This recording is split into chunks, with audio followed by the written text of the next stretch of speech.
Olá pessoal, sou Lucas Maciel, advogado e professor, e aqui é o canal em que nós discutimos temas relacionados ao mundo do direito. Hoje nós vamos falar sobre uma lei bastante atual, de 20 de março de 2024, que instituiu a Lei 14.825, e vamos falar sobre os impactos processuais dessa lei para a recuperação de crédito e os desdobramentos para o direito real. Antes da gente pedir para rodar a vinheta, eu quero pedir para você também se inscrever no nosso canal, ativa o sininho se puder, também deixa o seu like e se inscreva nas nossas redes sociais. Pode rodar a vinheta, João.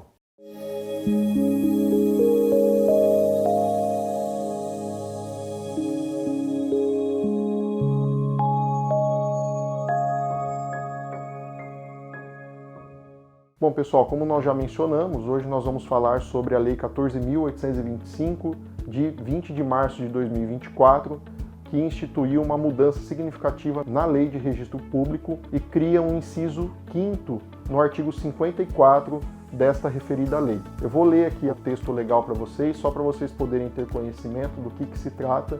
Depois nós vamos falar alguns aspectos processuais e práticos relacionados a esse novo inciso para a gente poder conversar aqui. Artigo 54 da Lei 13.097 de 2015. Os negócios jurídicos que tenham por fim constituir, transferir ou modificar direitos reais sobre imóveis são eficazes em relação a atos jurídicos precedentes, nas hipóteses que não tenham sido registradas ou averbadas na matrícula do imóvel as seguintes informações. Inciso 5.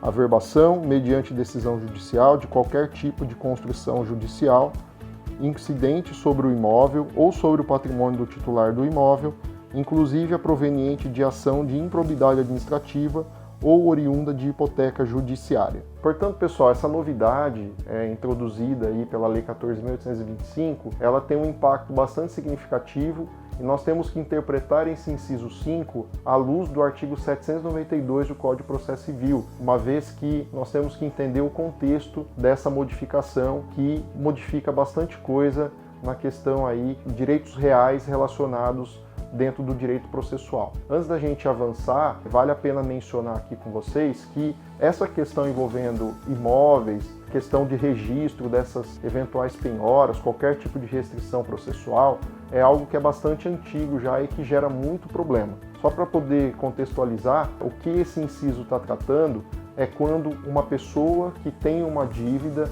uma execução, por exemplo, ela aliena o imóvel mesmo tendo conhecimento de que naquele determinado imóvel haveria uma restrição. Só que essa restrição judicial ainda não consta na matrícula do imóvel. Então essa é a grande discussão. Essa pessoa que adquire esse imóvel pode alegar que é um terceiro de boa-fé e o ato jurídico, o negócio jurídico, tornar-se válido mesmo assim?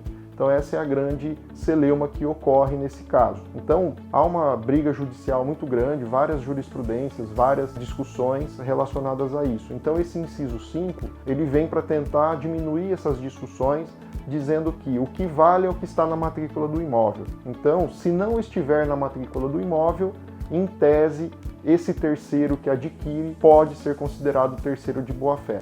Mas na prática isso não é tão simples assim. Então é importante que você que nos acompanhe, você que é advogado e que atua nessa área, fique atento, porque quando nós estamos diante de uma situação como essa, é muito importante que aquele que vai adquirir o imóvel realize uma pesquisa bastante forte contra o devedor e eventualmente seu cônjuge, né? Se forem várias pessoas, contra todas essas pessoas. Pesquisa realmente se na Justiça Federal tem algum processo, em que fase esse processo está, na Justiça Estadual, na Justiça do Trabalho. Analise se não há nenhuma pendência, se não há protesto, se o nome não está negativado. Tudo isso é importante você fazer um dossiê para que quando eventualmente apareça uma situação como essa, você possa provar que você realmente era de boa fé. Se você não tiver esse dossiê, fica difícil de demonstrar a sua boa-fé. Então esse inciso 5, ele tenta, de certa maneira, deixar claro que o documento mais importante para uma aquisição como essa é a matrícula do imóvel. Mas nós não podemos perder de vista que essa questão envolvendo ação judicial e inscrição de eventual restrição dentro da matrícula do imóvel pode ter uma demora. Então, às vezes, tem um processo lá tributário, penhora-se o imóvel o juiz determina que seja feita a averbação na matrícula do imóvel e nesse meio tempo o devedor maliciosamente aliena o imóvel. E esse terceiro, quando ele vai lá na matrícula do imóvel e verifica, o imóvel está liberado. Então, tecnicamente, não há nenhuma restrição nesse imóvel. Mas se ele fizer uma pesquisa profunda, analisar isso dentro do Poder Judiciário, vai ser verificado que não é bem assim, que ele tem sim um processo judicial, que nesse processo judicial foi determinada a penhora desse imóvel, mas que ainda não consta na matrícula do imóvel. Então, esse terceiro, teoricamente de boa-fé, não pode mais se valer do inciso 5 como uma forma de se resguardar, uma vez que o inciso 5 ele tem que ser analisado em conjunto com as normas que estão lá no Código de Processo Civil. Nesse caso, ele não poderia se valer dos aspectos de terceiro de boa-fé.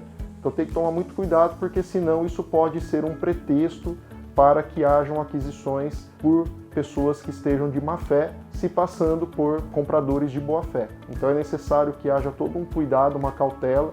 Mesmo com esse inciso 5, ele não dá uma carta branca para que possa adquirir qualquer bem, mesmo que a matrícula do imóvel esteja, entre aspas, limpa. Então tem que ser feita uma interpretação para sempre a gente poder observar se realmente aquele que está alienando o bem realmente não tem nenhum débito, nenhuma pendência judicial que coloque obstáculo na venda do imóvel. Então a gente sempre orienta, você precisa procurar um advogado para fazer a aquisição de um imóvel, porque é muito mais barato contratar um advogado para fazer isso do que depois sofrer todas as consequências de uma aquisição aí que vai gerar uma dor de cabeça muito grande.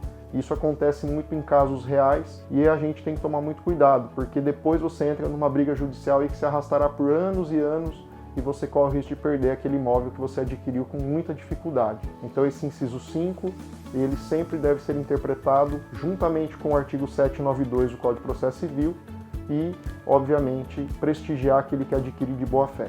Então esse foi o vídeo de hoje, nós vamos ficar aqui à disposição para outras dúvidas.